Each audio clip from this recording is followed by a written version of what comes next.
Hello, everyone, and welcome back to the Damage Report. Today, most importantly, let's start with the most important part. We have Francesca Fiorentini. Francesca, how's it going? That is the most important part. One more day, I've got my crystals to ensure that all the other negativity that might keep this man in the White House is gone. This one, I don't know what it does, and nor do I know what this one does, but the witch in the store said they were good, and I hope that it applies for this moment. Oh my God, we have one day left of this presidency. Like I said in the pre-show, today is the last day of the Trump presidency. Isn't that crazy to be able to say that? Like, today's the last day. The last day. I'm gonna puke, like that makes me so happy. Also scared, I'm just very nervous. Are you nervous just in general? Are you nervous that today isn't the last day? Both. Yeah. I am nervous that it's not the last day somehow. And I'm nervous for everything to come, but I'm also excited. And John, I'm sorry, I'm just making this all about me actually, but I wanted to show you, this is what I'll be doing once Trump leaves and everyone cries. I've got my new right-wing tears mug. Oh my God. Dragon Squad. It's for dragon tears, maybe. Dragon tears only. Yeah. Very good. Yeah, I don't. Maybe the crystals will work to keep the dark psychic energy. I will say I have like hope, but also I don't know. I feel like uncomfortable. I feel really anxious, and I don't know if it's just because I'm not entirely sure that all the audio settings on my computer set up. So I'm worried that like a YouTube video of a board game review is gonna start blasting out of my speakers, or that something's gonna, I don't know. Like when I read the news that like a couple members of the National Guard are being pulled off the election security because of ties to militias, I'm like, oh no, that's like the movie. And so, yeah, I'm nervous. I want it to be the last day. I hope it's the last day. Proceeding as if it is, but very nervous about today, very anxious, just feeling like. Anyway, thank you everybody for being here and basically providing crowdsourced free psychiatric care for me. Thank you for caring about my wellness. But one other thing that would help it would be liking the stream and sharing the stream so that people know we're active. That would be delightful. Thank you in advance. We've got a lot of news that we're gonna be talking about through the course of today. Not only some of the potential last actions from Donald Trump as president, but some of the first actions that Biden is promising, some of which don't sound so bad. And then, right wingers going crazy. And by the way, today is Tuesday, but as you can tell from Francesca being here, we couldn't do a show yesterday, so she's here today, which also means that our top 10 list for our YouTube tier 2 and tier 3 members will be recorded later after the show. It's going to be our top 10 formative political moments, some of the moments that we remember as having influenced our politics, the way we think about things, the way we engage with things. So it should be a lot of fun. With that said, Francesca, you want to jump into this thing? Let's do it. Donald Trump over the last couple of weeks hasn't shown a lot of interest in really being president with his final days, but today as we record this, it is the final day. And what is he gonna be doing in addition to watching Fox News? Well, apparently he's gonna be doing some pardons. We've been waiting, we got through the weekend without them, and now is the last day to just slip it as he goes out the door. The size and precise composition of the list is still being determined, but it's expected to be at least 60 pardons and computations, and perhaps more than 100. Now, who's on the list? We know a few suspected names. And the one you're obviously thinking of is Lil Wayne. Yes, Lil Wayne is apparently, no, seriously, he's apparently on the list. He's among those reportedly expected to receive a pardon or clemency. I hadn't known this, but in December 2019, he pled guilty just last month too, in December 2019, possessing a loaded gold-plated handgun when his charter jet landed in Miami. He faces up to 10 years in prison. Seems like a lot. Like a lot. Like, did he then storm the Capitol with that? Like 10 years, really? Like, I wanna know if those insurrectionists are facing that same time. It seems ridiculous, but also good on Lil Wayne. We were all judging him. He knew exactly what he was doing by endorsing Trump. Yeah, hey. Yeah, I know, like I like to think that a lot of the audience has an idea of what my values are, what I would stick to. If I was facing 10 years, I'd endorse whoever that you tell me got endorsed. 10 years in prison. I'm not made for 10 years in prison. I'm not made for 10 consecutive minutes in prison. So I'll endorse whoever you want, but thankfully I don't have to. So I'm okay with that one. Others that are potential pardons, we have names that I honestly had forgotten. Sheldon Silver, former assembly speaker in New York on corruption charges. Sholem Weiss is facing 835 years for a variety of white collar crimes, I believe. And assume that that's the largest sentence ever for, racketeering, fraud, all those sorts of things that they do. And so those I'm not super surprised by. These are people that hypothetically he might have known or worked with in New York. And they did the sorts of powerful, rich, white guy crime that he doesn't think you should get in trouble for. So I don't find these to be particularly surprising. No, and in fact, the number of pardons and commutations is actually less than other presidents throughout history. But other presidents generally, there's like a brother in there somewhere, like the Clintons. There's personal favors. But usually they're also like someone who has been proven innocent by DNA evidence, but is still on death row, or other or nonviolent drug possession, etc. And instead, Trump's been also spending his last days murdering the people on death row, putting more people to death than any president in the last, 100 years or so or more. Yeah. So yeah, it's what you would expect. The other thing that I'm like is that I'm just like, how is this not illegal?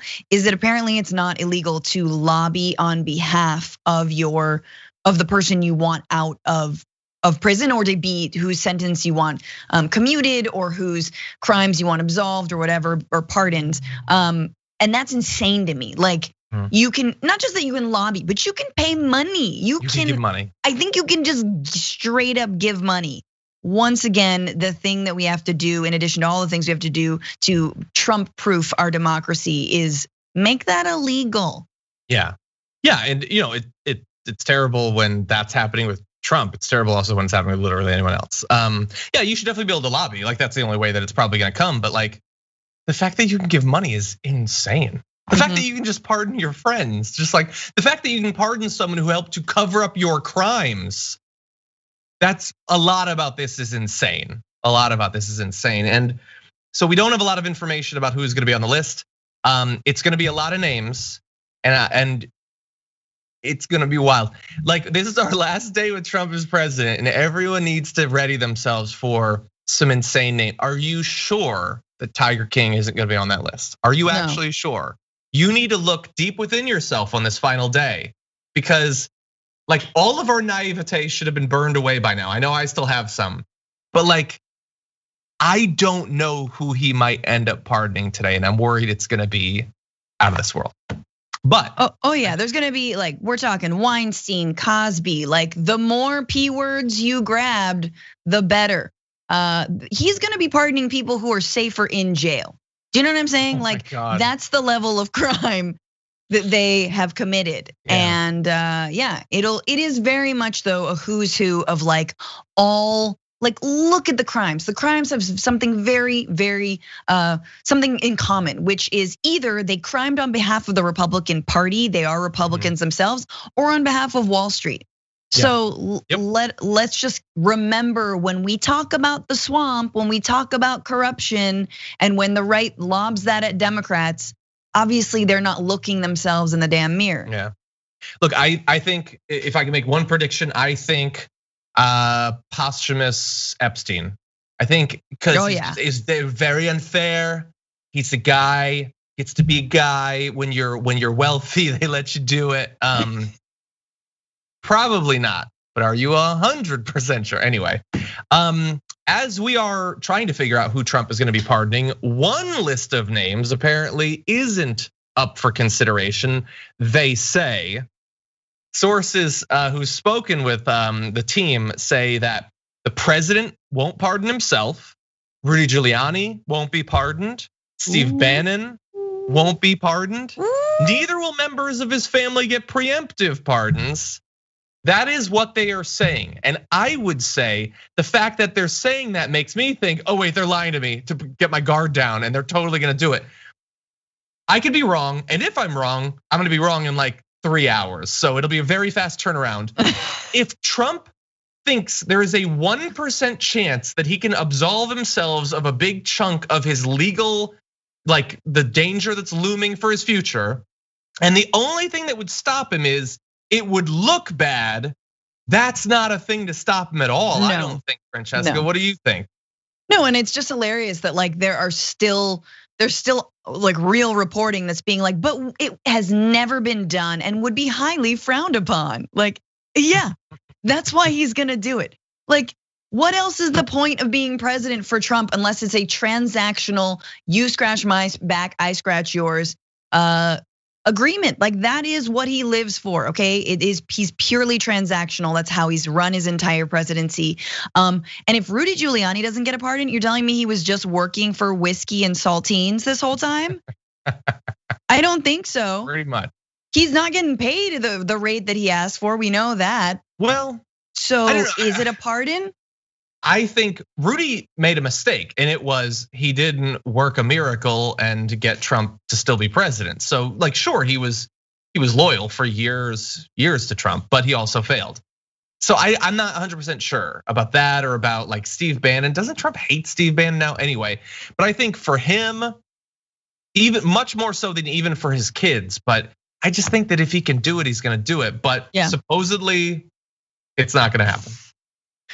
Now, as you pointed out, one of the trends in his pardon record so far is that many of the people he's pardoned haven't shown contrition or remorse for their crimes.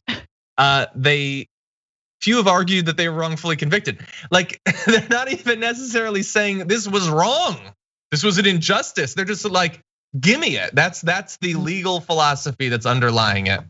But also for history, as you correctly pointed out, the fact that he's doing this 60 to 100 in the last day sounds really bad, and it is, but it's not bad because no one else does it. Barack Obama pardoned or commuted the sentence of 330 individuals on the day before he left office, mainly to low-level drug offenders serving mandatory sentences. I'm gonna predict that that's not what Trump is going to do.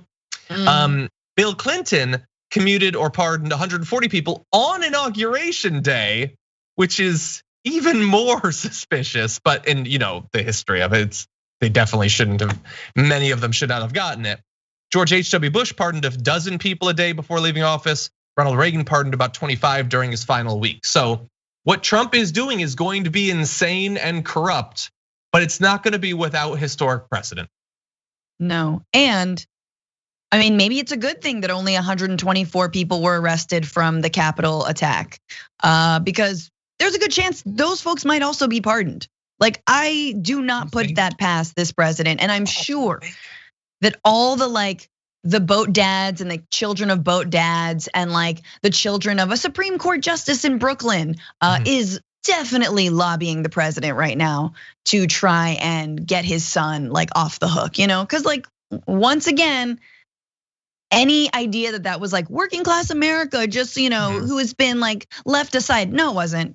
These are tech CEOs and owners of companies, and again, like privileged boat dads. Okay, and yes, they are going to be sniffing for that little pardon poo.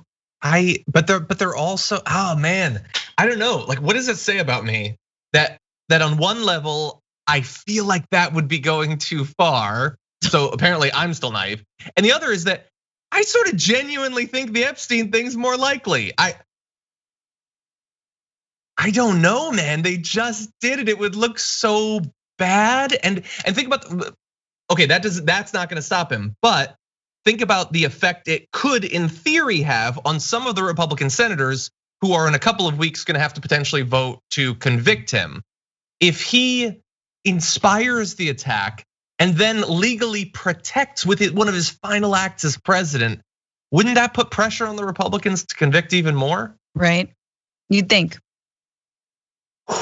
There's some weird machinations coming. Very interesting calculations on the part of Mitch McConnell, who's got Machiavellian, brain, mind. I don't know. I believe that McConnell actually does play 7D chess, and I'm very scared for what's to come. But yeah, it'll be an interesting few weeks. Yeah, it's gonna be. We need to talk about a relatively new show called the Republic, or UNFTR. As a Young Turks fan, you already know that the government, the media, and corporations are constantly peddling lies that serve the interests of the rich and powerful. But now there's a podcast dedicated to unraveling those lies, debunking the conventional wisdom. In each episode of the Republic, or UNFTR, the host delves into a different historical episode or topic that's generally misunderstood or purposely obfuscated by the so-called powers that be, featuring in-depth research, razor-sharp commentary, and just the right amount of vulgarity. The UNFTR podcast takes a sledgehammer to what you thought you knew about some of the nation's most sacred historical cows. But don't just take my word for it. The New York Times described UNFTR as consistently compelling and educational, aiming to challenge conventional wisdom and upend the historical narratives that were taught in school. For as the great philosopher Yoda once put it, "You must unlearn what you have learned." And that's true whether you're in Jedi training or you're uprooting and exposing all the propaganda and disinformation you've been fed over the course of your lifetime. So search for UNFTR in your podcast app today and get ready to get informed, angered, and entertained all at the same time.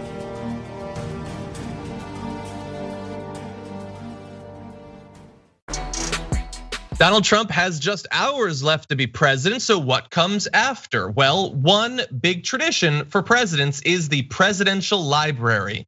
And Trump apparently has ostentatious plans for his, perhaps even detached from reality. Two people familiar with internal discussion said it's likely to be located in Florida and run by Dan Scavino, one of Trump's longest serving and most loyal aides, who advises him on social media. But that's not the crazy part. It being in Florida isn't the crazy part. Dan Scavino is not the crazy part. Here's the crazy part, Francesca. One of these people, who is a top fundraiser on Trump's campaign, said the president has told supporters he wants to raise $2 billion for the library in small dollar donations from his grassroots supporters. Now, to put that in context, $2 billion for a Florida library. Obama's library in Chicago is $500 million, 1/4 the price. $2 billion for a man who I'm not sure can actually read. Seems like a lot. Oh no, see, this will be the first library, pictures only. We have every copy of Hustlers magazine without all those pesky words. That's really what the library is going to be. No, this is a grift. It's just like the inaugural committee. Like, it's the inauguration all over again. Dump the money into the so-called library, and it'll basically be like what the Daily Show was trying to make a joke, which was a library of presidential tweets. That's what it'll be. It'll just be tweets. It'll be 100. What are we doing? 240 characters, 360. What is it up to now? These tweets. No, but it'll just be a bunch of tweets. It'll be all the things that he can't say, but you have to go in person to read about. Like, you have to be incited to violence through a book, which I feel like is maybe a step in the right direction. That's a start. It's happened. Yeah, like they did that joke years ago. What does he produce? Like, he's not doing like long letters to foreign diplomats to establish a personal relationship, or he hasn't written, it's not his like law review, whatever they do. I don't know. Like, I'm imagining that Obama, for all of his faults, writes stuff and reads stuff, by the way. Trump will pen a book, he'll pen a memoir, it'll be called Dreams of Mein Kampf. And it'll be great. It'll just be like why I'm great. Second year when I was great as president. I just feel for the ghostwriter. Come on in, everyone. Every document has been rolled up and has personally spanked the presidential tush. That's the scale of library we're dealing. I guess if he can he can't raise $2 billion. Like, he raised hundreds of millions to fight the election, which is a ton of money. Yep. But they're not gonna give 20 times more money for a shrine to stuff they hate, the written word. I don't see it. I don't see it. And I kind of want to see it though. Like, anyway, the fundraiser. This is one of the people, this person has raised money for Trump in the past, said, I thought to myself, what is this alternative fantasy life you're living? I have no clue where they think they'll get this money raised. Anyone who gives to him will be radioactive. Asked about raising money for the library, another former top Trump fundraiser said in a text message, insane. Except for the wackos, everybody's running for the hills. Yeah, well, you've created a lot of wackos. I'm sorry, John, to cut you off, but you're allowed to. Like, oh, you'll be radioactive? They'll believe that. His supporters will be like, I'll be radioactive? Oh, hell yeah. I'm gonna give $5 right now.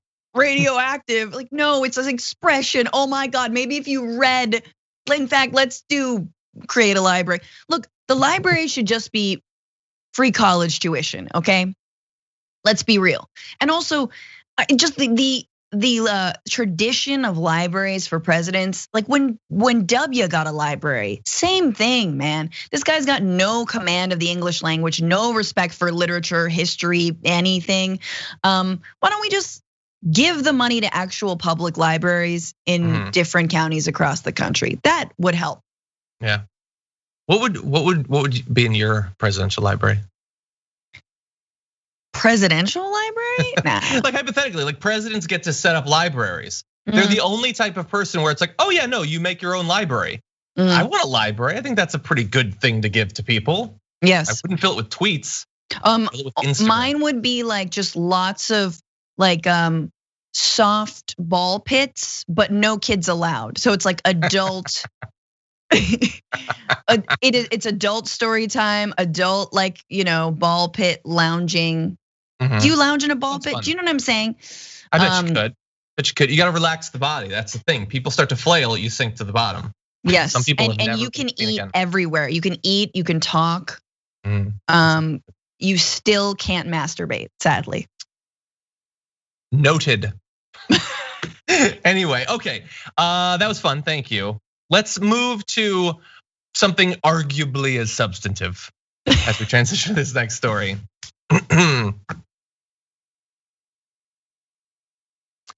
What is Biden going to do? Apparently, a lot. According to the comments that have been put out by his team, this next week or two is going to have a lot of action. So we will see. On Wednesday, right off the bat, following his inauguration, Biden will end Donald Trump's restriction on immigration to the US from some Muslim majority countries, move to rejoin the Paris Climate Accord, and mandate mask wearing on federal property and during interstate travel. So we got other things. We're gonna go through a couple of different sets of things. These are the sorts of things that we've talked about in the past, Francesca, that he can very quickly do without going through Congress. Some of the big, most notable things that Trump did, some of which he did very quickly after becoming president, he can just reverse it. These are also, let's bear in mind, among the easiest things to do politically. So, but great, get back into the Paris Climate Accord and then start working on making it better. And the Muslim ban, I think that's great first actions by Biden. Yeah. Even when we're moving forward, we are still so far behind. So those are examples of things that, we should have done 20 years ago. And I am glad that, federal mask mandate. Like, do we not have one after the super spreader event at the White House? Like, oh no, okay, still a petri dish. So, but again, I'm glad that he's laying it forward. I'm glad there's no like sort of self-flagellation around this, like lots of it doesn't seem like there's a lot of self-congratulation around things that are really, really basic. There's not a lot of fanfare, there's not a and we will create a mask mandate. Where's my cookie? Which is good. I think it's head down and get to work. Yeah. Other actions include extending the pause on student loan payments and actions meant to prevent evictions and foreclosures for those struggling during the pandemic. So that's good. We'll have more on COVID in just a second. My frustration is pausing or extending the pause on the student loan payments is good, but we had heard some talk about that possibly being accompanied by canceling some student loan debt. He never seemed interested in canceling all of it. And even some of the like set numbers, like 50,000, he seems to put like Chuck Schumer's for that, but Biden's not. But Biden had talked about doing like $10,000. And in theory, he could do this as quickly and as easily and as unilaterally without Congress as some of these other things. But so far, it's not to say that he's not going to do it. I haven't seen in these little preview puff pieces that people are putting together, I haven't seen an indication that that is in store for the first few weeks, which is disappointing. For sure. And like you were mentioning, it's federal debt. Like this is not something he's got to go through Congress to do. And it's something that would be a huge stimulus to the economy, given how many people have student debt, and it's preventing them from moving forward, preventing them from buying a home, preventing them from doing so many things that would benefit the economy as a whole. So let's get on that. Let's get on him. There are a lot of initiatives and campaigns that are already lobbying Biden on this. So I think it's something that like maybe not in the first 10 days, but hey, the first 100, it could happen. I hope so. Now, let's move to COVID because that's the crisis that he had. Do people watching this remember that is still happening? Like, I feel like so many people are like, no, it's just whatever. That was like last year, 2020, man, that was rough. No, it's really rough right now. So on Thursday, Biden is gonna sign orders related to the COVID-19 outbreak aimed at reopening schools and businesses and expanding virus testing. Okay, good. If you're gonna expand testing, that's good. I got to see what this reopening schools and businesses thing is. Maybe like that sounds like it's an order to cause it to happen. Maybe it will be new guidelines for when it should happen. But I am like just seeing it worded in that way makes me a little bit worried that he's going to try to have his cake and eat the establishment too, where like he puts more money into vaccines, but he also wants to reassure big business that he's moving us back to normality. Mm-hmm. So that is going to be one that we're going to have to look at very closely to see what the timeline he sets out for in terms of federal guidance for reopening. Yeah, I mean, I wouldn't really lump those two things together. I think we've like calling schools and businesses the same is not true. I think businesses need money. They need money to stay closed. They need money to make up for what they've lost. They need rent relief.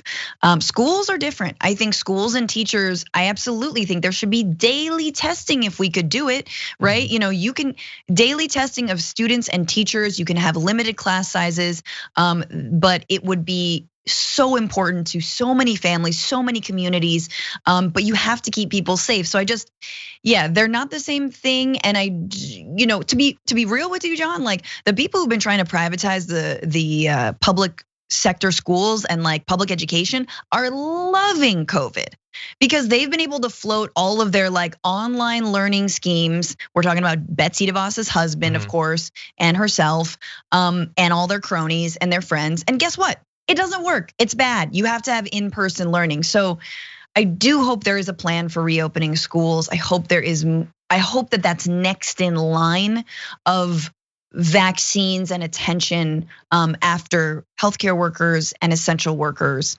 And I hope that teachers and schools are in there. Yeah, and I hope like it's not being talked about as something he's going to immediately do, although he says he's gonna do it. And if you're gonna do it, immediately sounds better, but the Defense Production Act for vaccines. Like our country has seemingly done a pretty good job of failing at this rollout. In our defense, we only had like 9 months to prepare for it. So why should we have been ready to make the vaccine and give it to people? Super complicated. Sounds like the sort of thing Kushner was probably in charge of.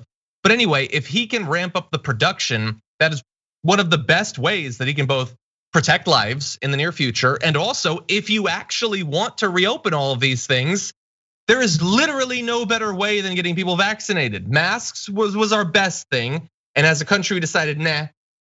Vaccines, though, could be even better. So if you're gonna do that, do it on the first day. If you're gonna make I don't know, did you say a dog and pony show? I don't know, some sort of big spectacle saying, I'm gonna deploy the power of the federal government to produce as much of this vaccine as possible. He says he wants 100 million vaccinations in the first 100 days of his presidency. So far, that is not sounding likely unless he really helps ramp up that production, distribution, and all of that. Now, Joe Biden also has some environmental goals for the first days of his presidency. As we noted, he plans to rejoin the Paris Climate Accord almost instantly, which is fine. but it's not much, really, honestly. Like, the countries complying with the Paris Climate Accords is not going to be enough to get us to where we need to be. There are other things that he is going to be doing almost immediately. He has indicated plans to cancel the Keystone XL pipeline permit via executive action on his first day in office. The words rescind Keystone XL pipeline permit appear in a list of executive actions supposedly scheduled for day one. And man, that is like this thing that we are never gonna get past, is that damn pipeline, Francesca. But if getting him in helps shut that down, that's something. That's huge. I mean, I think that is a giant win that belongs to all of the organizations that worked for years to lobby Obama, and now Biden, and was sort of a dream dashed under Trump, who was personally, I believe, invested. I think he got money from the owner of the Keystone XL pipeline, or the main investor of the Keystone XL pipeline. So it is a rapid reversal. And once again, this is like, we move forward, but we're also sort of behind.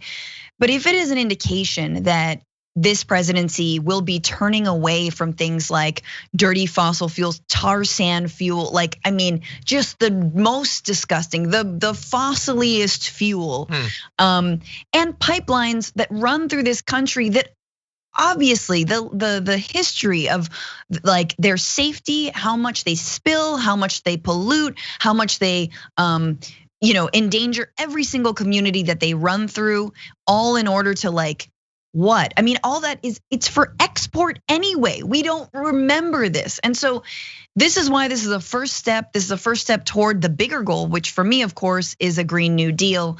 And really like making our country a leader, not in fossil fuel production, but actually in green energy. Yeah. And I saw in advance of this, because it's expected that he's going to do this, one of the Canadian companies that's in charge of it is starting up plans to sell some of the pipeline infrastructure, since they're not gonna be able to use it.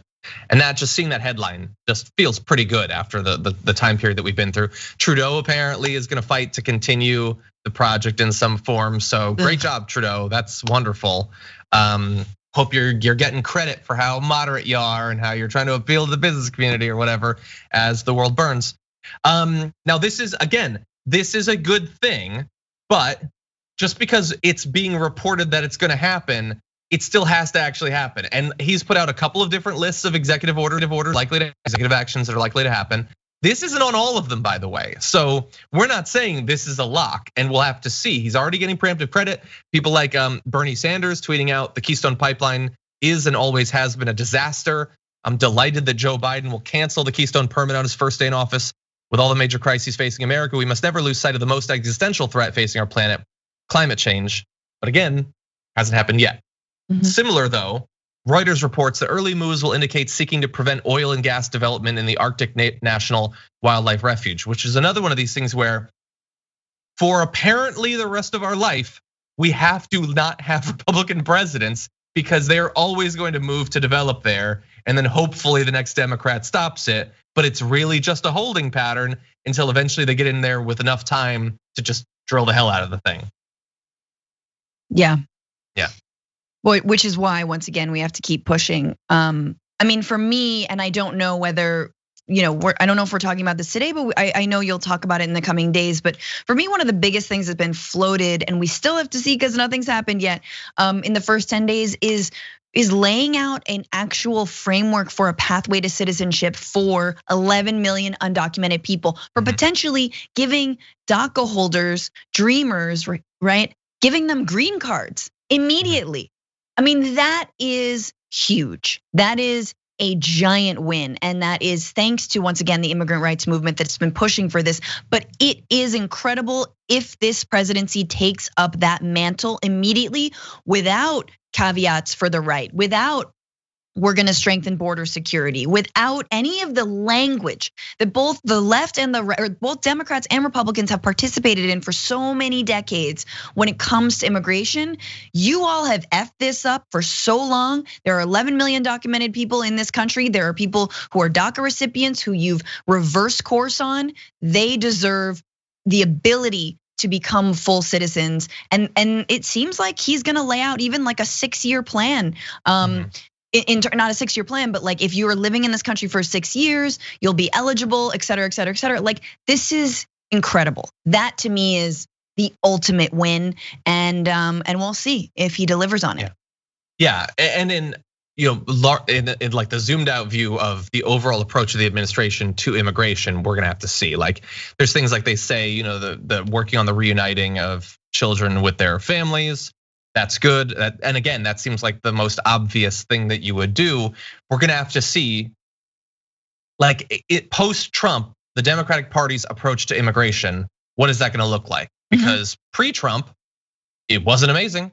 So, and by the way, Biden is a pre-Trump politician who was involved in that. So we'll have to see. I just imagine though, like, if I could be president, like you'd want front page news Thursday or like the late edition Wednesday.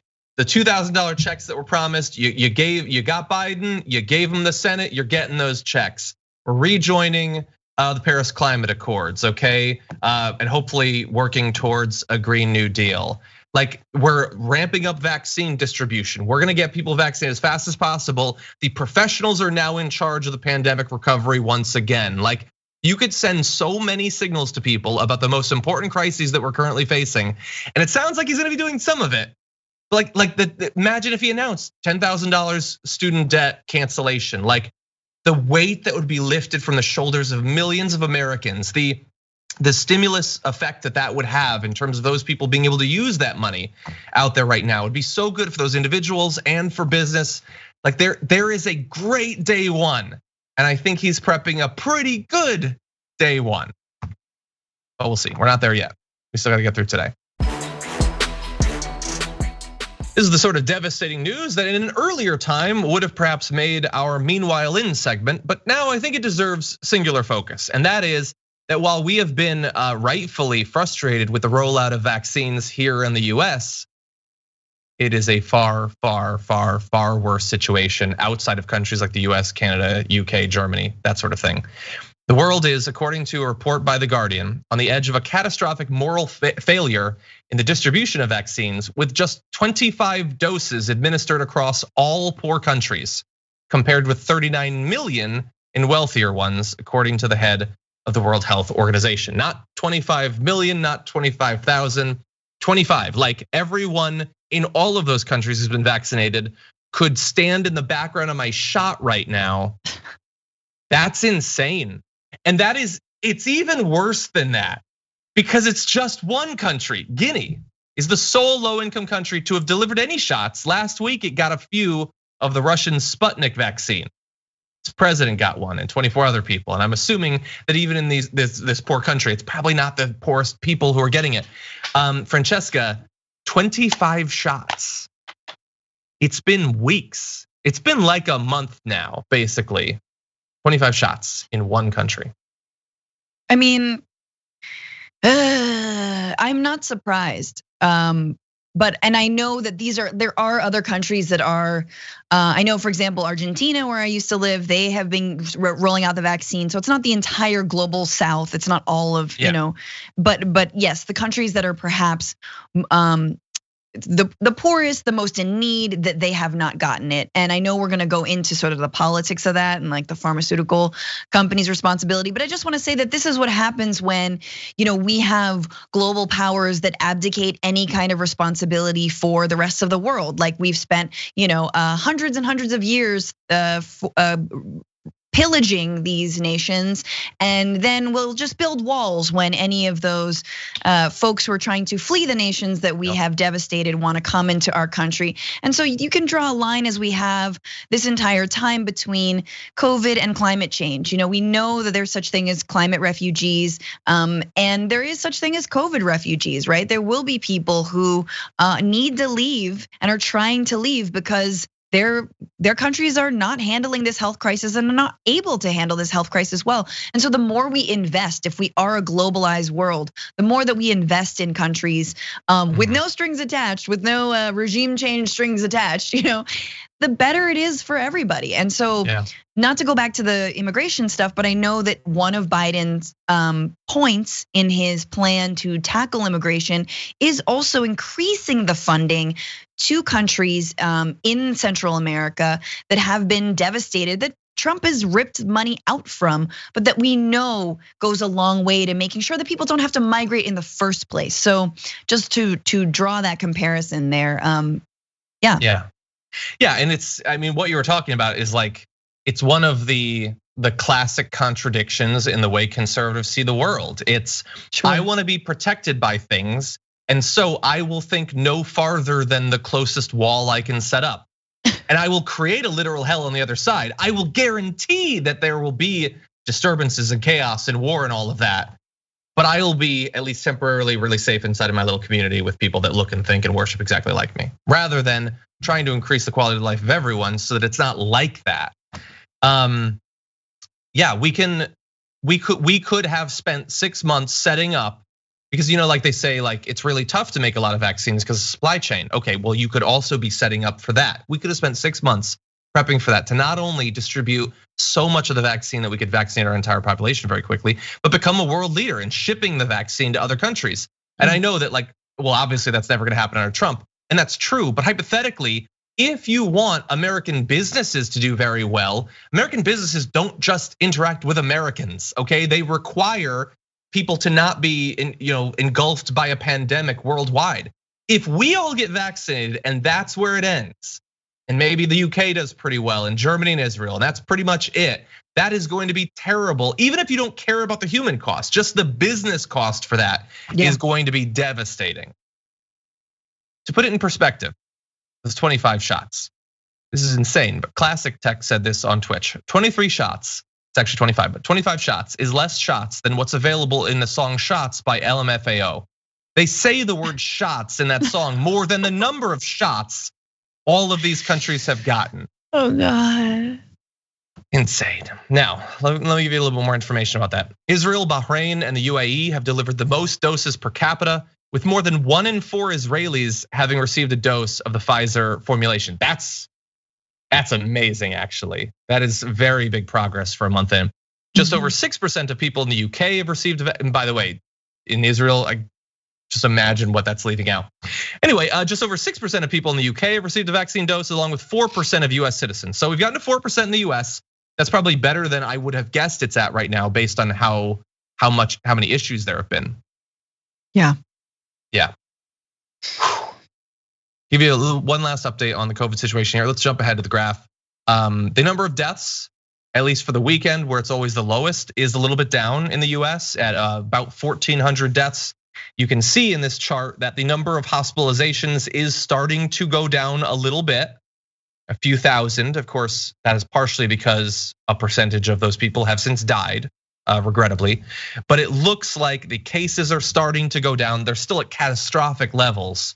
The cases are starting to go down, hospitalizations are going down. That usually preludes the deaths going down a week or two later. So I don't know, John, if you're gonna throw this graphic up or not, but I think that this one really important piece of this story is that India and South Africa are trying to get the World Health Organization to waive intellectual property rights for the COVID-19 vaccine.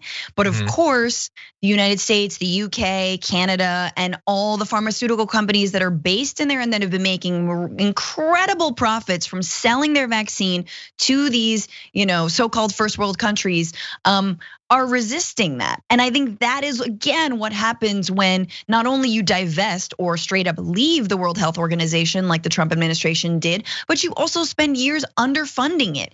And this is the kind of work that, like, we talk about pharmaceuticals, we talk about the price of pharmaceuticals, and then let's not lose the thread now that they are our saviors, right? They know that they're our saviors. They know they have everybody by the balls, so to speak.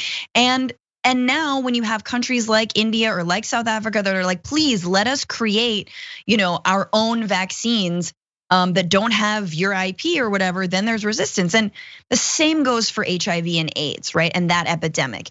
And hate it, love it, whatever. But something the Clinton Foundation actually did that was good, was helping to get HIV medication that was far cheaper because it skirted and was an affront to the intellectual property rights around that treatment. So yes, this is a fight that it has long roots and a lot more future when it comes to pushing back on these big pharma companies. Yeah. Hopefully, like we want to check in with this because hopefully with Biden coming in, it won't just lead to a quicker pace of vaccinations here, but they love to tout their diplomatic background, the accomplishments of the Biden years. Well, or the Obama years. This is a great opportunity to deploy that and hypothetically save a lot of lives. Yeah. Okay, with that, let's move right on into a little bit of lighter news to close things out than that. Let's check in with how the right is processing this final week, the transition between Donald Trump and Joe Biden. This is Ainsley Earhart. It's a very short clip. I just think it's amazing, her defense of Donald Trump in these last days. As we've seen more and more Republicans moving away from him, here is the defense of Donald Trump. They'll criticize President Trump, but no one can argue he is a worker. He doesn't drink alcohol. He stays up late at night. He watches every show. He's working. He got to work immediately. So every part of that is good, but Francesca, he watches every show. She said that. That's a thing she said. And that qualifies as work? That was one of them. Like she said, he does the work. Okay, brain. Now I need evidence of that. He watches every show was one of the first 3 things that she came up with to prove that he works. Is he watches every show. That's not a good defense of like your kid's attention span or anything, let alone the president. What does that have to do with anything? Yeah, or that he doesn't drink. He's like, is that just like, most people watch this show, you gotta be real drunk to really understand what we're talking about. I'm drunk right now, but the president does not drink. And that, that's work. I watch too many shows. I'm just an idiot on the internet. I watch too much. Like I need to watch the entire first season of Jeff Goldblum's show on Disney Plus? Did I need to? No. I would make the case, yes, but we can disagree about that. Him, if he had not watched a single show as president, it like from my point of view, it would have been bad because he would have gotten a lot more done. But that's just a message to Trump. It's like, you're a very good boy. You watch all the news. What a good special child that you watch Fox and Friends. And the thing is, it's not a new thing from her. So this is from October. Barack Obama had criticized Trump in the run-up to the election, saying that sure, he wasn't ever gonna follow my legacy or anything, but I assumed that he would at least do the work. He hasn't shown any interest in the work. This is what Ainsley Earhart said to that. Well, people that do work in the White House would argue against that. They would say he does work. He works 24/7. He held 9 rallies in the past 8 days. But again, that's not. What does she think the president does? Makes TV, watches TV? Yes, yes, that's exactly what the president, I think you just nailed it, John. Once again, this is the human centipede of right-wing politics and media. That's all it is. And Ainsley, I feel bad for, because it's like, if he had gotten 4 more years, she would have been the next press secretary. We're running out of blondes, funnel in the blondes. And those who can lift one eyebrow, like Sarah Huckabee Sanders. I can't quite do it, but that I think is the barrier to entry. Look, she's gonna have a great future as the head of the Donald Trump presidential Lie-brary. Maybe. I know that like it's a message to him, and that's what he wants to hear. And it's like if you're a right winger and this is what you're consuming, and like that, she's not Laura Ingraham or Tucker Carlson. Like, you watch Fox and Friends and you think, oh, it's like a morning show. It's just a light thing. But you get it drilled into you that the work of government is this stuff on Fox. It's watching the stuff on Fox. It's creating stuff for Fox to talk about. The work of government is not identifying and fixing problems. It is talking. obsessing over cultural stuff and working your audience into a fervor over it. Yeah. That's basically what it is. Do not have any expectations for government beyond that. They're not gonna help you. They're not gonna get you a job back. They're gonna talk about how someone stole your job. They might talk about that. And it's that sort of evasion where it makes it, sure, you watch this video and it's her like sort of looking like a clown, but that is part of a worldview that they have indoctrinated millions and millions of Americans into, where the highest aspiration of politics is to make the other side cry. Yeah. And that's really it. Yeah. Anyway, let's transition to one last thing. It is admittedly way too early to be thinking about who hypothetically might be running in the Republican primary next time. But some people make it abundantly clear that that's what they're planning for. If you're one of those lucky individuals who's been following Secretary Pompeo on Twitter, they have just been posting like PR stuff for him the last couple, like it has nothing to do with his job at all. So here's an example, and you tell me what this really has to do with being Secretary of State. Here's one of the last tweets that will ever go out from his time as Secretary of State. Wokeism, multiculturalism, all the isms, they're not who America is. They distort our glorious founding and what this country is all about. Our enemies stoke these divisions because they know they make us weaker, which is a different quote than the quote in the image, which is censorship, wokeness, political correctness at all points in one direction, authoritarianism cloaked as moral righteousness. Well, a cloak of moral righteousness is really what that tweet is all about. So Francesca, what do you think? I mean, I woke up to this Nazi-ish. Like, I am sorry. Like, you, like, oh my God. What I think this means is that when he does announce his run in 2024, he will use the N-word. Like it, because if he doesn't, it's authoritarianism. If he doesn't, then it's just all this political correctness. Exactly. It is not being a Nazi is Nazism. Do you see how this works? Like this, I mean, what an embattled majority that we have elevated, and we have diluted an already majoritarian, like white, straight, elite, cabal. Like they have diluted everybody that like white genocide is real, and that you not being able to say all your favorite slurs. Mm-hmm. Also, why do you have favorite slurs? Is somehow like. Is what is authoritarianism? I mean, like, yeah. I can't believe this stuff. Like the idea, and let's just name it. Multiculturalism and being against that is the stuff of far right pseudo populist movements all throughout Europe. This is Steve Bannon stuff. This is, Nigel Farage stuff. This is Golden Dawn in Greece stuff. This is all the stuff. And like, that's in Europe. That's in Europe that's like been experiencing more waves of migration now. Whereas the United States, I mean, I grew up in the 80s, man. It was like, we are a melting pot. We are a little mixed salad. You're a tomato, I'm an avocado. Like, it's just like, it was. Is that a real song or did you just make that up? I just made it up. But like, good freestyle, dude. Right. I'm telling you, I multicultural freestyle whenever you want. So that's not what this show is about, okay? Your freestylisms, yeah. No, you're 100% right though. The saying multiculturalism is not what America's about is sure. It's like the intro to a Tucker Carlson monologue, but in terms of actual politicians, that's Steve King. Like 5 years ago, were there 4 Republicans that would have just tweeted, no, I'm against multiculturalism. Yep. But now that's just ground floor. I want to run in the primary. So I need to let you know that I think we should only have one culture.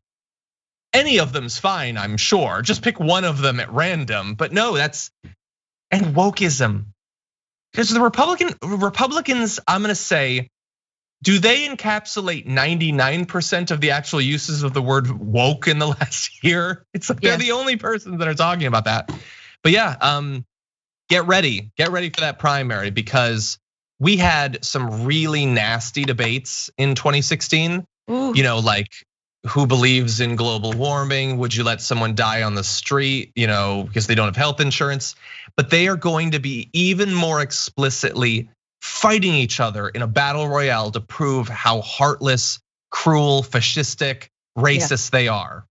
Get ready for Jake Tapper to be like, so with the wokeness, are we talking, would you agree with Secretary Pompeo that they need to all go to work camps? Go. Like this is the normalization that is coming from the US media. I'm like, do not let this happen, y'all. I'm still not over the ways that mainstream media normalized Trump, and every single debate was, yeah, but what do you think of Trump's idea? Like, this fool should not be running. This fool is a joke. The wall.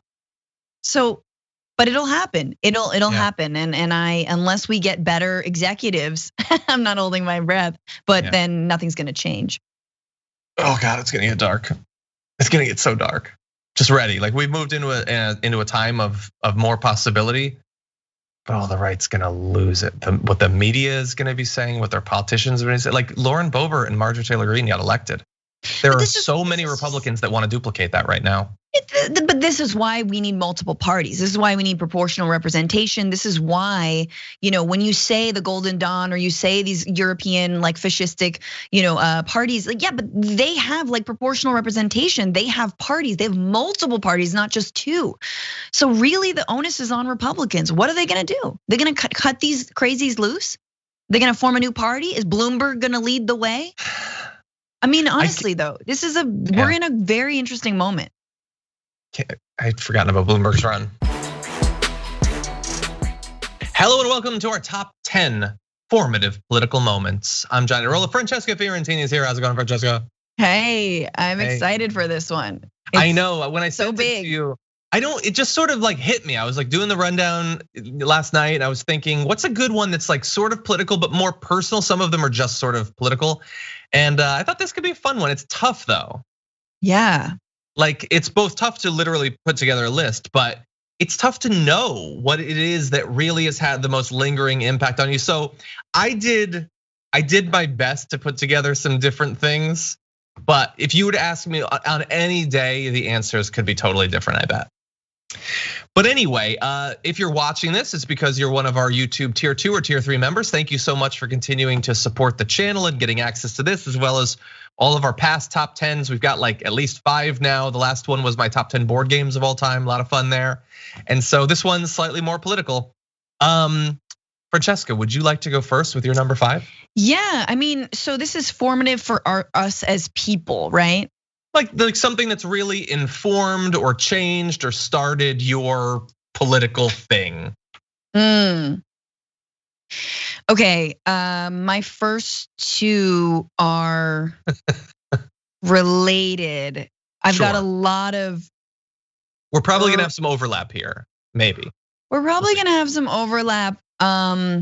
But like, yeah, if we can get personal rather than making it formative, I was gonna be like, NAFTA is a big one that has reshaped our entire like world, my world, my life. But I definitely will say the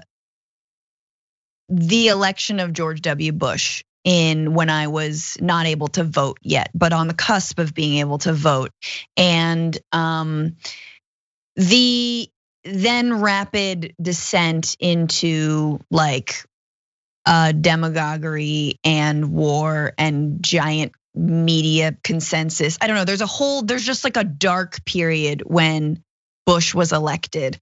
So, but my number 1, maybe, I guess my first one isn't Bush, but it is. I would just say 9/11. Let's just say 9/11. I was in New York when 9/11 happened. Oh wow! I was just a freshman in college. I went to undergrad at NYU, and that was so formative to me. And everything that came after it, and the reaction of our government when I was in a moment where I thought, well, surely we're gonna figure out who did this and like hold those people accountable, not bomb 2 countries. So kind of 9/11 and the war on terror and coming of age when you understood that your government was very much not good, very much not the good guy. Yeah. But yeah, and that all happened under George W. Bush. So that's sort of an amalgamation of one. Yeah, that's a good one. I theoretically might have that higher up on my list, so I'll mostly talk about it there. But yeah, okay. when you realize for the first time as a kid, when you realize that things can be bad. Yes. Like it doesn't have to be politics. Like I don't remember which movie, but like learning that movies can suck.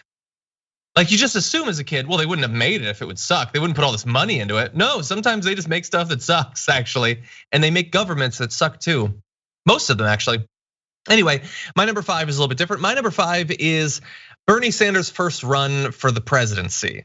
Because at this point in 2015, I had been paying attention to politics for a decade and a half or whatever. I had been covering politics for a few years, but it felt very sort of arm's length. Like at this point, by the time I started doing political stuff in the media, I already knew who Obama was, and I knew that he wasn't like fully 100% my guy politically. We didn't agree on a lot of stuff, but then Bernie ran, and it was so exciting. Like he said the things I wanted him to say for the most part. He had the positions I wanted him to have. He was unabashed and differentiating himself from Hillary Clinton, and the movement that sort of built. I think for a lot of people that was very important, not necessarily in our age range, but maybe a little bit younger. It was a very exciting time in politics that seemed to have a lot of potential. Yeah. Yeah, that's one of mine, but I can skip it. I think we must have similar ones, but I just want to add to that like it was the first time for me where I felt like, oh, you don't have to be evil to run for president, or you don't have to be sort of like a shrewd, conniving, or a perfectly spoken or a perfect looking, politician in order to win. And so, or in order to run, and you can actually run on your real values, not just sort of like the values that have been, lab tested and crowd tested. Like that, I think he showed a way, especially for a radical like me and someone on the left, that electoral politics absolutely matter. As someone who's mostly focused more on issues and cared more about like what's happening at the grassroots and the structural stuff, they're like, hey, you can talk about the structural stuff and also still make a really, really solid run at the White House twice. Yeah, and both of them for different reasons. And yeah, it really felt at the end there in the second one that he was gonna win. Anyway, that's my number 5. Nice. What's your number 4? Oh God, okay, number 4. This is very difficult because these are all again blending together. But number 4, related to my number 1 about 9/11, was when Bush was reelected. So I just want everyone to imagine, and this was the same fear that I was having before this election, that Trump would be reelected. The power of an incumbent is huge, and yet at the time, I was a young anti-war activist who thought, look, the war was going horribly in Iraq, right? It was based on a lie. Now it's going horribly. The world knows that this is awful, and the American people don't want this war anymore. 2004, right? No, they absolutely were fine with more war. And more importantly, the Democratic Party put up John Kerry as an alternative to George W. Bush, someone who not just lacked, the any kind of political pizzazz or interest or intrigue, but really tried to run on a platform of I'm gonna do the war on terror better than George W. Bush, which was ridiculous. And I remember going to watching debate parties where he would be like, I'm gonna get Osama, and then all these Democrats would be like, woo, and it's like, is that the language we need to be putting out right now? Is that really an alternative to Bush? You're just saying you'll do Bush better? You're saying you'll do the war on terror better? I think the whole thing, right? I think the whole thing is premised on a lot of BS. So I would say that was formative, and the way that, and I think a lot of young activists and a lot of young leftists need to learn this lesson, is that just because you feel like you're in the moral right, and just because you are in the moral right, doesn't mean that there is a political will or even a populace or a population that's going to vote the right way. And that takes so much more work, sadly. And just being right about something is not gonna make it happen. More in this area to come. Yeah. My number 4 is, and this is gonna seem like a weird one. This is a much more specific thing. A lot of mine are fairly broad. My number 4 is the 2004 Democratic National Convention, the keynote speech. Do you remember it, Francesca? No. It was the keynote speech. It was by a young politician by the name of Barack Obama. Yes. Right. And I still remember sitting in a dorm watching that speech, and I got hyped. Like it's the political speech of my life. The reason it's my number 4, though, is that it maybe shouldn't have been. Like I guess to the extent that I could at that point in my life sort of fall in love with a politician, I was down for Obama when I heard that speech. I was like, yes, tell me more. And I hadn't yet really gotten that, oh, they cannot deliver or maybe not even totally mean it. And so I got so into him that, in 2008, I was ready to go in the primary. At that point, I was in grad school. I still remember like all the campus debate about which one of them should win. But it was that moment that really launched me into like being down for Obama. And I had to learn a lot over the course of that whole process. Good speech though, damn good speech. Yeah. Anyway. I mean, I would cry mostly because Bush was out. And I definitely took to the streets to celebrate Obama winning. But then I was also like, he's gonna disappoint us. And my friend was like, shut up, just shut up and enjoy it. And I was like, but he's not really what we need, shut up. I definitely am someone who's to the left of Obama. But yes, you cannot deny being inspired by that. And I mean, I don't believe that our politics should just be this pendulum that swings back and forth, but like it was really interesting that like after 8 years of Bush, people are gonna vote in the first black president. Like that is not insignificant. And also, if we had had 4 more years of Trump, would we have gotten Bernie? Probably not. I don't want to dabble in that kind of accelerationist thinking, of course.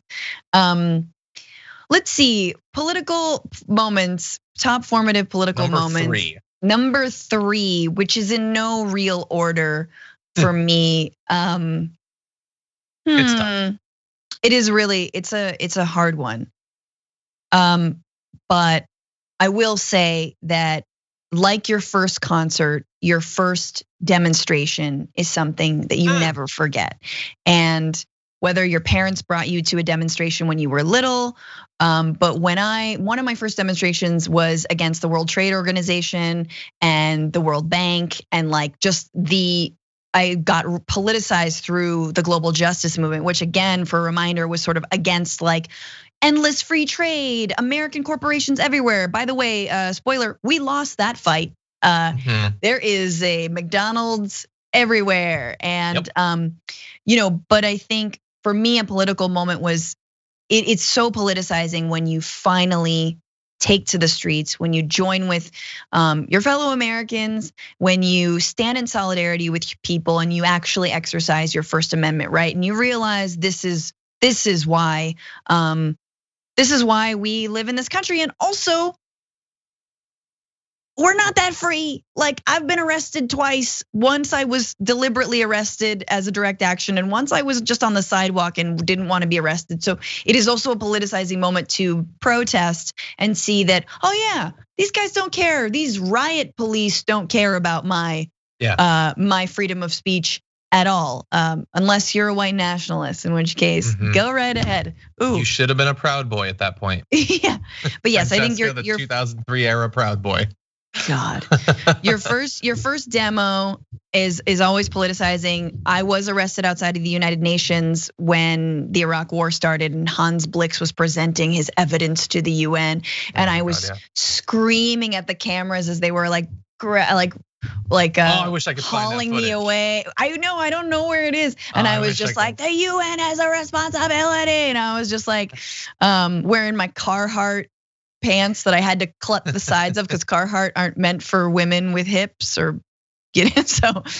I'm just glad that the first footage of you isn't like jet fuel can't melt steel beams. No, maybe it is for some people. Anyway.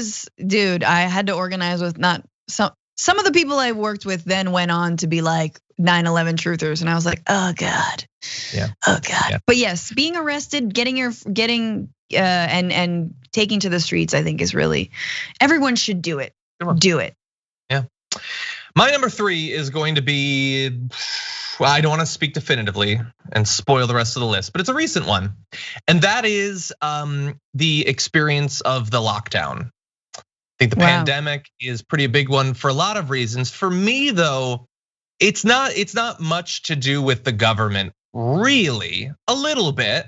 I had some lingering hope that as troglodytish as Trump and his administration have been, that they would surely they would stop 500,000 people from being killed by the end of this, surely. So there was a little bit of waking up to that.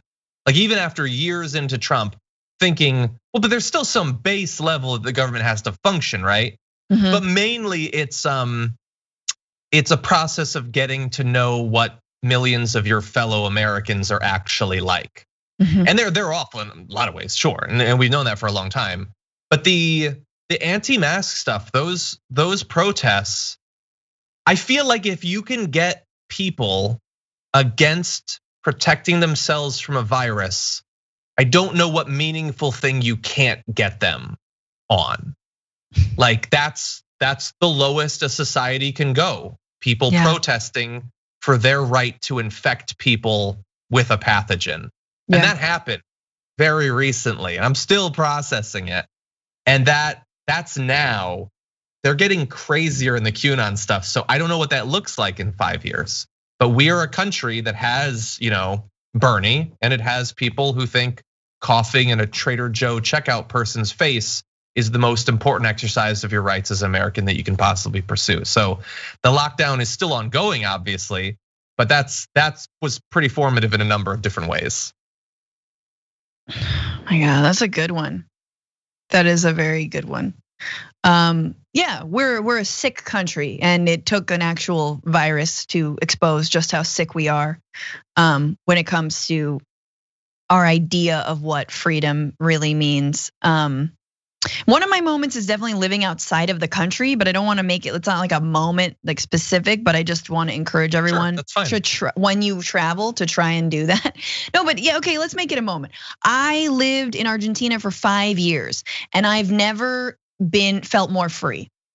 I'm an American, grew up here, but I've never felt more free than when I lived in another country. Why? Because the government that currently was in power when I was there, not Macri, not the current government, but the Kirchner government, had a policy of like zero repression when it came to protests. And so you could take the streets and lock down and like march, and like they didn't shoot rubber bullets at you because the previous administration had been so horribly repressive. And so I've never felt freer. I was like, oh wow, freedom of expression. You're not getting you're just not running from tear gas right now.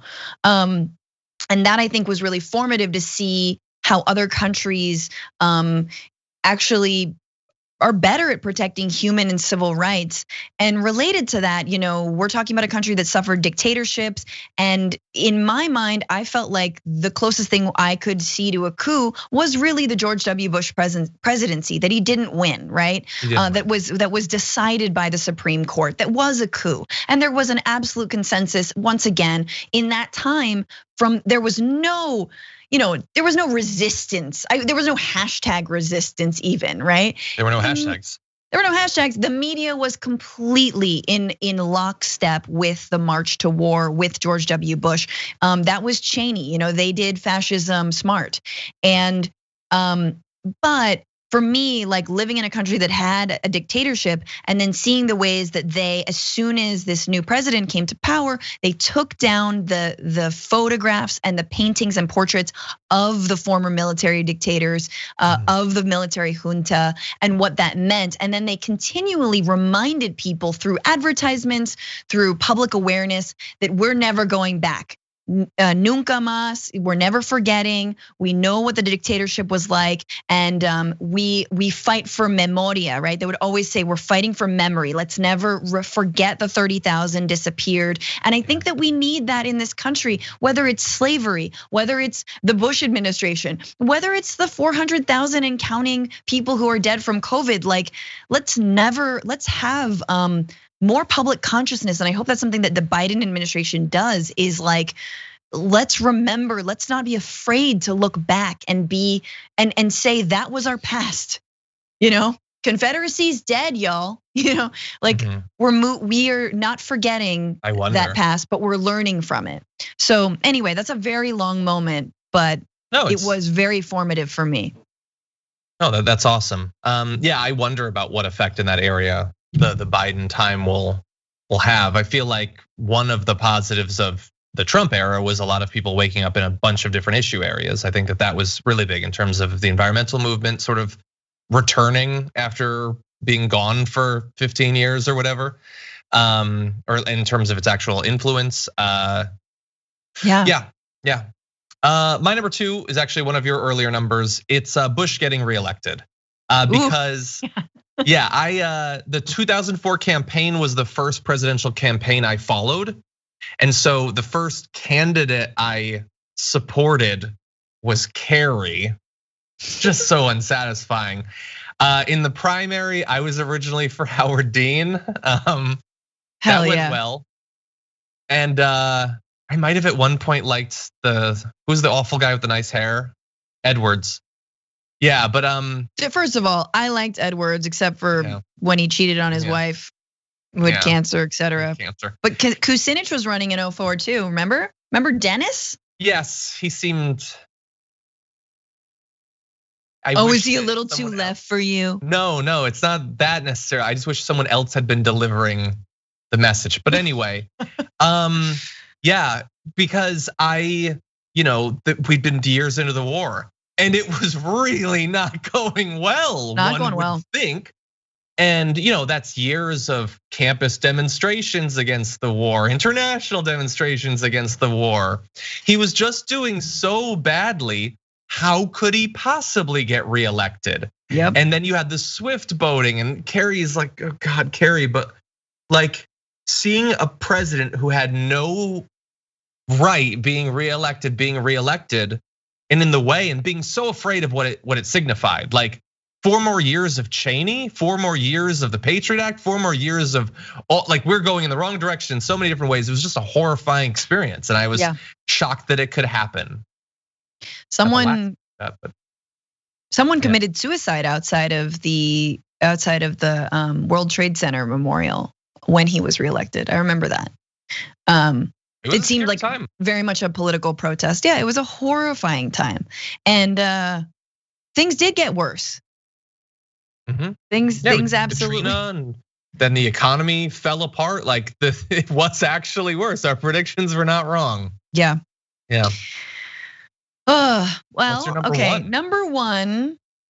And it's fitting that we're in a moment, and we're fitting that we are in this moment where we're saying goodbye to him. But of course, the election of Donald Trump. And I think everything that it has meant, but more importantly, it's the how. It's how he was elected, how he was inflated by the media. And then once he was in office, how we were unable to safeguard against his worst instincts, and how our democracy that's clearly set up more on norms than on actual rule of law can just crumble when someone wants to come in there and be a demagogue.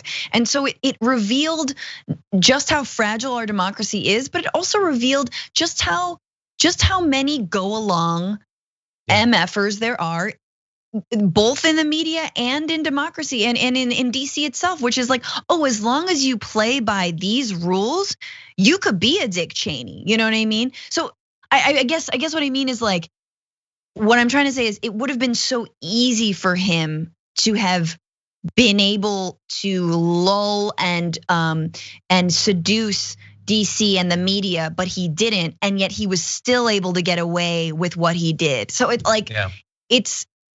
just feel like it was such a failure, such a letdown for all Americans that we allowed someone like that to assume office and then weren't able to properly protect the actual institutions of democracy from his worst instincts. And I also think it just revealed the Democrats as well. I mean, Obama meeting with him the day after, it's like, or a couple days after, I get it. Like, I get that that's what you have to do, but this is a man who straight up got famous off of calling you like essentially a foreign-born like Muslim terrorist.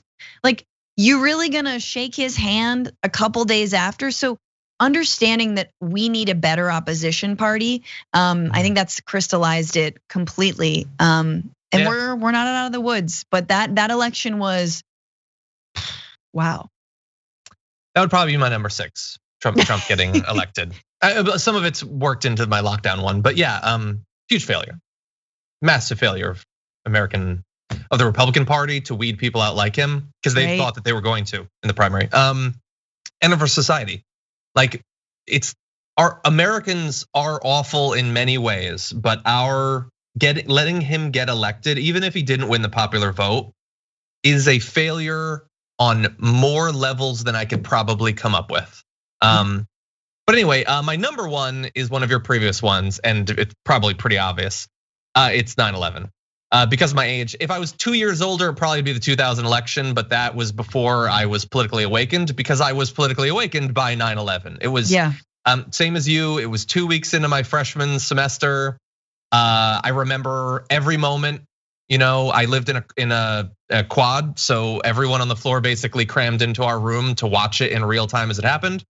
And suddenly politics mattered. I had not grown up in a political family. I didn't know anything about it. I couldn't have told you if Gore had been the Democrat or the Republican in the previous election. But then it was just demonstrations on campus and everyone was talking about it. I, at that point, was an engineering student. Within a year, I'd switched over to doing political science and suddenly cared about it in a way that my family never encouraged before. I mean, maybe it was inevitable that something would get me into politics, but it's possible that I would have just been writing computer games my whole life or something and not really caring about it. But 9/11 happened and the Patriot Act happened and all this scary stuff in the media and the war, and anybody who opposed it was like exiled effectively. Like, talk about cancel culture. Speak out against the war in the first couple of years. Absolutely. But anyway, Michael Moore gets booed at the Oscars. Yeah. Right? He gets booed at the Oscars for winning for Bowling for Columbine. A few years later, everyone loves him. So yeah, Hollywood was all about the war too. Keep going, John. No, there's not much more. It's like, it's for the ways that it affected everybody. This is not a unique one in any way, but it was huge, and it's still like some of the worst parts of it we still have. We still like the infrastructure of the Patriot Act, DHS, the wars themselves. We still have all of this. My entire time in politics, from the first moment to as I'm speaking this sentence, we haven't gotten past the majority of that yet. And so there can't be anything bigger than that for me. If I was a little bit older, it'd probably be the 2000 election. An election literally being stolen, and then just everybody being like, I guess they stole it. I made little pins that said ambushed. I wasn't that political, but I wrote like ambush and I like wore it around. I was like, see, we got ambushed. But it wasn't until 9/11 that it was like, they were cute.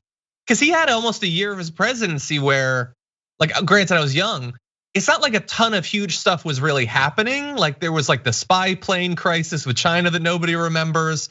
But like, it seemed like, oh, well, okay, they stole the election, but like, not a huge difference. He was a joke. Bush was a joke. And this is the thing, we are still feeling the ramifications of the Bush administration right now. You're absolutely right, John. I know we have to wrap it up, but we do. But you're not a member at this point. Although I guess we're only talking to members. We're only talking to members. Unless it's pirated. But anyway, this is a tough one. So thank you for doing the self-analysis, putting this together. I appreciate it. And I learned a little bit more about you, and hopefully the audience did too. So everybody watching this, our level 2 and level 3 members, thank you so much for continuing to support us. Hope that you're enjoying these. You can of course always suggest, whether by tweet, responding in the comments to this video, future top 10s that you'd like to see, whether they're political or otherwise. We like both, and we look forward to doing more in the future. So thank you, and bye for now. This week has seen the transition from one presidency to another. There's been a lot of that happening actually with the Senate changing hands as well. We're now getting a healthy dose of Obama era government servants re-entering the service. So what does all of this tell us about what the approach this new administration will have when it comes to the concentration of corporate power, monopolies? What is their approach going to be to this area? Joining us now to help us understand all of this and more is Sarah Miller, the executive director for the American Economic Liberties Project. Sarah, welcome to the Damage Report. Thanks for having me. Great to be here. Glad to have you on. So let's talk about first your organization, the American Economic Liberties Project. What sort of work do you engage in? Sure. So we're an organization that's oriented around policy development and advocacy that's focused on breaking up economic concentrations of power. So in the short version is we want to break up monopolies and decentralize economic power. And we see that as something that's really central to the progressive vision and progressive framework. So talk to us about some of the greatest concentrations of corporate power that you generally tend to focus on. Like in terms of, I guess, political communication recently, thanks to in no small part Donald Trump's focus on it, big tech and their power is something that you hear about quite often. What are some other areas of that concentration that we should be concerned about? That's a great question. I mean, I think people kind of experience this in their everyday lives. So just to kind of back up a little bit, in the 1980s, President Reagan kind of ushered in this revolution in how antitrust was handled. Antitrust is a set of laws that attempt to kind of decentralize power in the economic sphere and make sure that private monopolies don't become more powerful than the public and overtake democracy. So Reagan kind of threw that out. He was like, no, we want big corporations. We want to get rid of these laws. We don't want to punish success. And Democrats largely embraced that. They largely embraced that same perspective, and that was instrumentalized in policy. And so only over the last couple of years have folks like me and my colleagues and academics and some policymakers stepped back and said, hey, our economy is experiencing all of these structural problems. Donald Trump is president. Society seems in a very fragile place. Democracy seems at risk.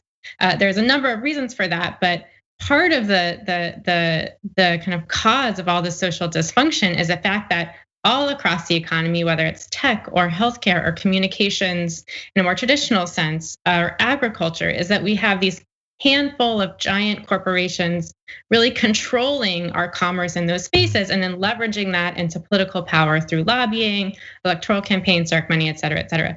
So our goal is to really systemically try to decentralize power in all these critical markets. And I named a few of them, but it's in everywhere from media, as you all well know, to technology, to healthcare, to really niche markets like the cheerleading industry and software.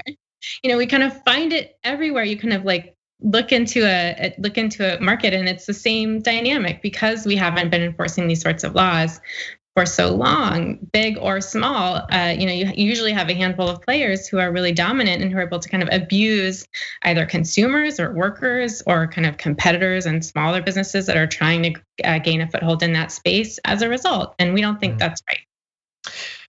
That's great information. Thank you so much. And I want to talk about some of what you and your organization would like to be done, as well as what you think the Biden administration might do in this area. But before we get to that, you talked about the Reagan era, and since then we've had multiple flips in power, Republicans and Democratic administrations.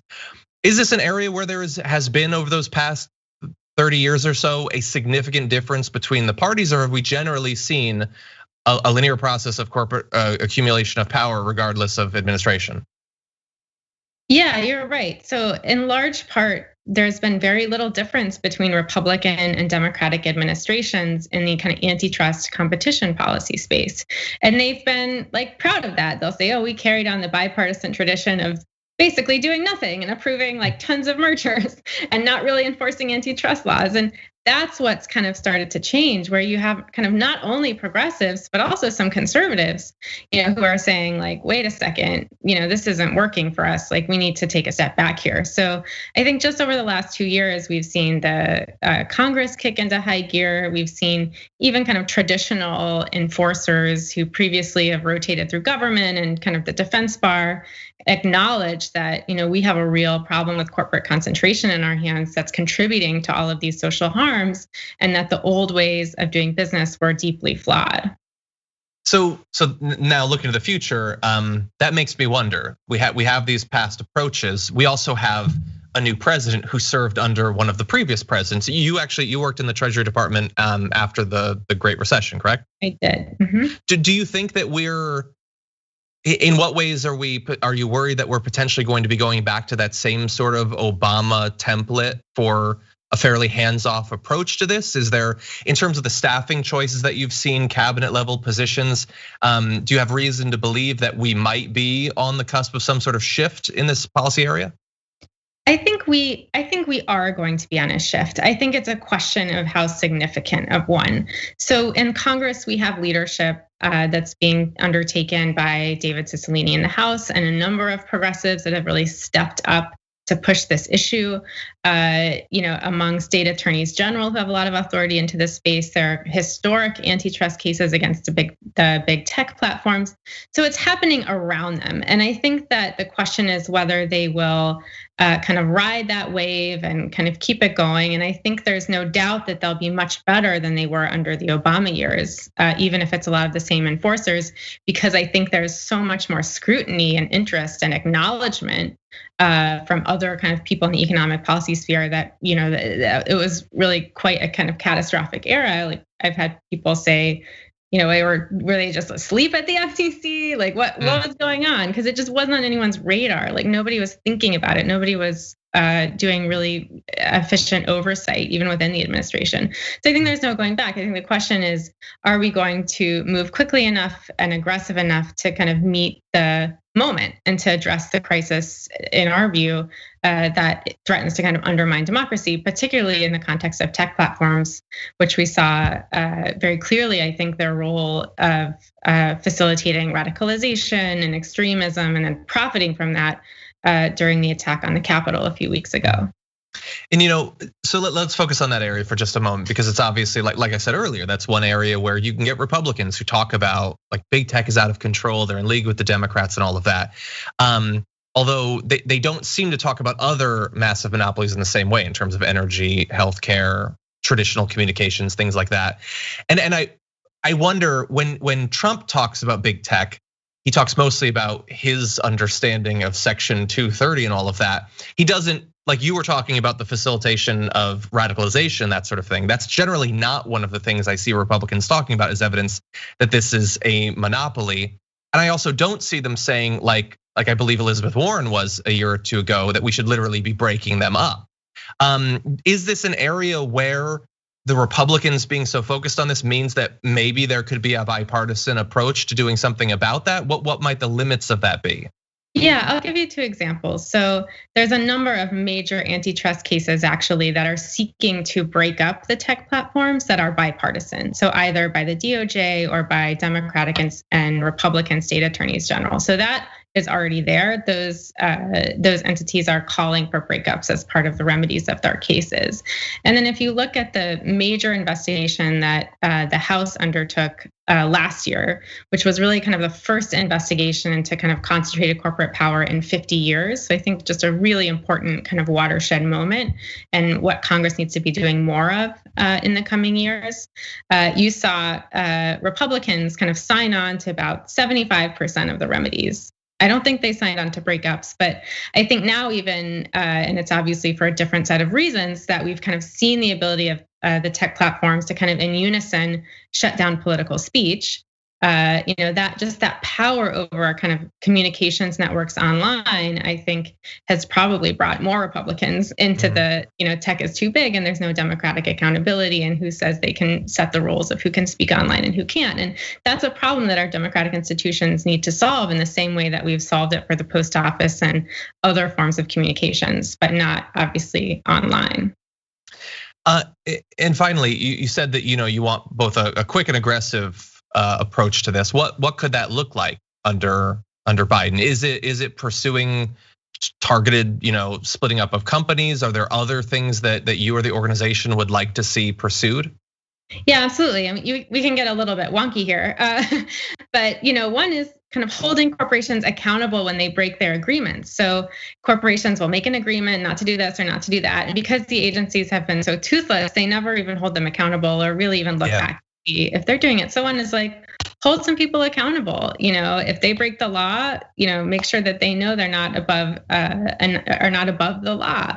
I think we want to see them bring big, bold, aggressive antitrust cases. That's another. We want to see them write rules, which they have the authority to do, but they don't, to protect workers in a variety of ways that kind of fall under antitrust laws. So there's just a whole kind of world of policy and a whole giant kind of toolbox of tools that can help promote democracy, that can help give workers more power, that can support small businesses, and that can help communities with their own kind of independent economic development that Democrats have not used since before the Reagan era. So let's pick all of those back up again and start putting them into practice. That's our goal.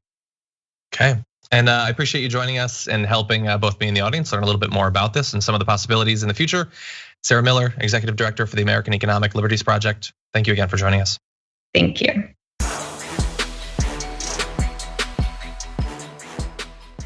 Thanks for listening to the full episode of The Damage Report. Support our work, listen ad-free, access members-only bonus content, and more by subscribing to Apple Podcasts at apple.co/TYT. I'm your host, John Adarola. I'll see you soon.